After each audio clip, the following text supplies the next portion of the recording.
안녕하세요. 잡슈광입니다. 최근 일본이 중국의 대만 침공 시 미국과 함께 대응에 나설 수 있다며 경고의 메시지를 보내 파장이 일고 있습니다. 후지TV에 따르면 아베 전 총리는 대만에 전쟁이 있다는 것은 일본뿐만 아니라 미일 동맹에도 해결할 일이 있다는 것과 같다고 중국을 저격했습니다. 그러면서 아베는 일본과 대만은 지금부터 직면할 환경에 긴장해야 한다며 하늘에서 바다에서 중국은 군사적 도발을 계속할 것이라고 경고했는데요. 이는 중국이 가장 민감해하는 대만 문제의 입장을 밝힌 것으로 군사적 개입 가능성을 시사한 겁니다. 아니나 다를까 중국은 아베의 대만 발언에 극대노했습니다. 왕원빈 중국 외교부 대변인은 중국 인민의 마지노선에 도전하면 반드시 머리가 깨져 피가 흐를 것이라며 침략 전쟁을 일으킨 일본은 타이완에 대해 언급할 자격도 권리도 없다고 못 박았습니다. 또 중국은 일본을 향해 잘못된 길로 가지 말라며 그렇지 않으면 불장난을 하다가 스스로 불에 타 죽게 된다며 경고했습니다. 그간 중국은 다른 나라가 대만 문제를 논하는 것 자체를 내정 간섭으로 보고 반발해왔는데 이번엔 그 수준이 남달라 보입니다. 국제 외교 무대에서 저런 발언을 서슴지 않게 일삼는 중국의 수준을 알만한데요. 그런데 일본 정부는 아베의 발언에 대해 현 정부의 인사의 발언이 아니라며 선을 그었습니다. 중국 외교부가 주중 일본 대사를 약견해 아베 전 총리의 발언에 항의하자 개인의 의견이라고 입장을 밝힌 겁니다. 약견은 중국 외교부가 중국 주재 타국 외교관을 부르거나 별도의 장소에서 만나 항의하는 것으로 흔치 않은 일인데요. 마스노 히로카즈 일본 내각 관방장관은 일본 정부를 떠난 분의 발언 하나하나에 정부가 설명할 입장이 아니라며 단호한 태도를 보였습니다. 하지만 뒤에서 일본은 중국을 이유로 들어 전수 방위 원칙에 위배되는 공격 능력을 속속 강화하고 있는데요. 니혼게이자이 신문에 따르면 일본은 미쓰비시 중공업이 개발 중인 순항 미사일인 12식 지대함 유도탄의 사거리를 1000km 이상으로 늘려 배치할 방침입니다. 이는 지상 배치형뿐만 아니라 함정 전투기에 탑재할 수 있는 순항 미사일을 개발한다는 것인데요. 현재 일본 자위대가 보유하고 있는 미사일은 사거리가 100km대에 불과한 반면 새 순항 미사일이 배치되면 상하이를 포함한 중국 동부 해안 지역도 사정권에 들어갈 예정입니다. 일본은 미사일 사거리 확대가 자국의 방위력을 강화하기 위해서라고 하지만 이는 바로 중국의 상하이를 겨냥한 것으로 보입니다. 중국이 미사일 개발을 추진하는 이상 일본도 억지력을 높일 수 있는 장비가 필요하다고 본 건데요. 뿐만 아니라 사거리 1000km 이상 미사일은 일본 정부가 검토하고 있는 적기지 공격 능력 보유와도 관련이 있어 보입니다. 적기지를 공격하기 위해서는 원거리 미사일이 필요하기 때문입니다. 그런데 역시나 중국의 방공망은 형편없는 수준으로 많은 중국인들은 이에 대해 우려를 갖고 있습니다. 실제로 중국은 러시아의 기술을 받아 HQ-9, HQ-16을 개발했지만 성능은 형편없었습니다. 그래서 러시아에 S-400을 직접 가져왔지만 실상은 불안에 떨고 있는 상황이라고 하는데요. 일각에서는 중국이 핵심 기술을 다 베끼니 러시아가 제대로 된 S-400을 주지 않았을 것이라는 의견이 나오고 있기 때문입니다. 이 같은 주장이 제기된 건 중국이 러시아 군사기술을 훔치려는 계획이 여러 번 들통났기 때문입니다. 실제로 과거 중국 정보부는 러시아 과학자를 매수해 러시아의 차세대 핵 전력으로 꼽혔던 잠수함 발사 탄도 핵미사일 체계를 빼내려다가 발각된 적이 있었습니다.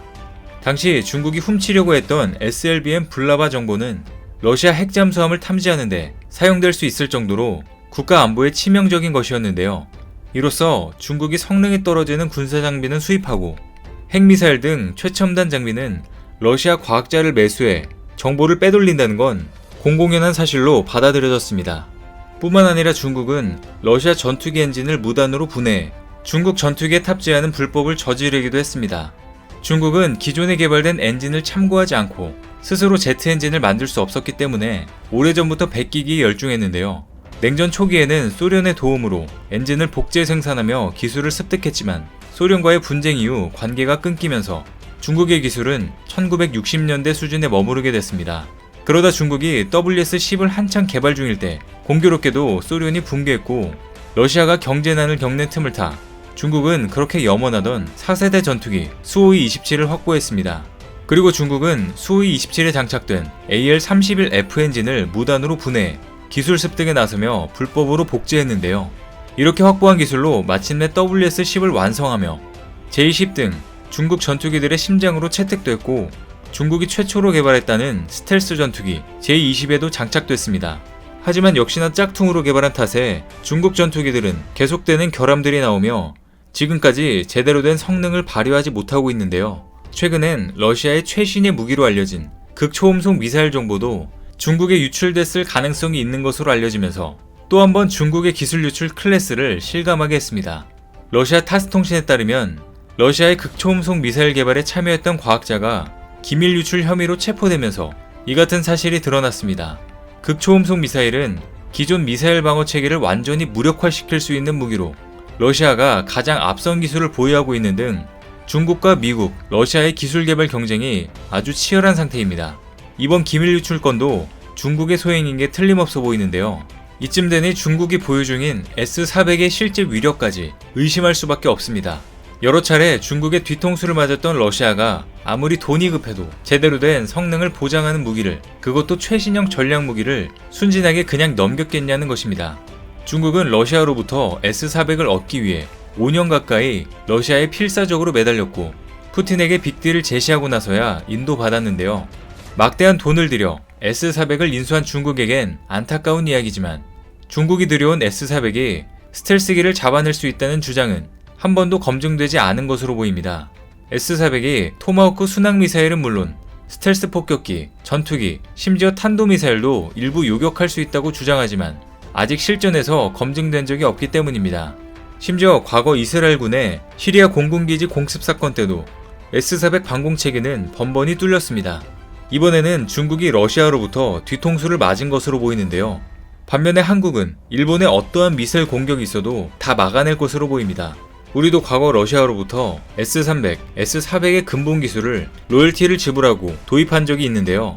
하지만 중국과는 다르게 한국의 연구진들의 치열한 노력 끝에 M셈 자체 개발에 성공했고 현재 한국형 사드라고 불리는 L셈까지 곧 나올 예정입니다. 실제 L셈으로 불리는 한국판 사드, 고고도 탄도미사일 방어체계를 만들기 위해서는 S-400의 기본 설계를 그대로 가져갈 수가 없고 상당한 설계 변화를 필요로 하기 때문입니다. 게다가 우리나라는 국내 기술로 개발한 중거리, 중고도 지대공 요격체계인 천공2까지 실전 배치를 완료하면서 패트리엇, 천공2, 사드로 이어지는 이른바 3중 방공망을 갖추게 됐는데요. 오는 2025년부터는 한국형 사드인 L셈도 배치할 예정으로 3중, 4중으로 더 강력해진 한국의 방공망을 갖게 됩니다. 뿐만 아니라 세계 최고의 방공 시스템이라고 평가받는 이스라엘의 방공망을 제치고 최근 한국이 UAE와의 4조 원 규모의 수출 계약을 따내면서 세계 곳곳에서도 천궁2의 기술력을 인정받고 있습니다. 국내 방산업계 역사상 최대 규모 거래로 기록되는 이번 계약은 세계적으로도 미국, 이스라엘 등 소수 군사강국만 개발에 성공한 요격체계를 수출했다는 점에서 큰 의미가 있어 보입니다. 이를 계기로 앞으로 국내 방산기술 수출이 더 늘어날 것으로 기대되고 있는데요. 실제로 최근 이라크에서도 정교한 방공망 시스템을 갖추기로 하면서 천궁2를 눈여겨보고 있는 것으로 전해졌습니다. 더 뉴 아랍에 따르면 이라크는 방공망 미사일 구매를 위한 후보군으로 한국, 러시아, 프랑스를 꼽으며 군사장비를 구입할 예정이라고 밝혔습니다. 특히 UAE가 구매한 천궁2에 많은 관심을 보이고 있다고 하는데요. 이처럼 해외 곳곳에서 끊임없이 러브콜을 받고 있는 상황입니다. 전범국 일본은 이제 진짜 전쟁을 준비하며 혼란의 상황을 만들고 있는 가운데 중국은 말은 세게 하지만 실제로는 허술한 방공망 때문에 미사일을 맞을까 불안에 떨고 있습니다. 반면 한국은 최근 SCM으로 미국과의 동맹을 더욱 강화하며 안정된 체제를 유지하고 있는데요. 여기에 더해 한국의 방공체계는 혼란의 동북아 상황과 관계없이 대한민국 국민들이 의지할 수 있는 방위력을 제공하며 한층 더 업그레이드되고 있습니다. 오늘 준비한 소식은 여기까지입니다. 댓글을 통한 여러분들의 많은 의견 기다리겠습니다. 많은 분들의 생각이 모였을 때 진정 가치 있는 지식이 완성될 것입니다. 시청해주셔서 감사합니다.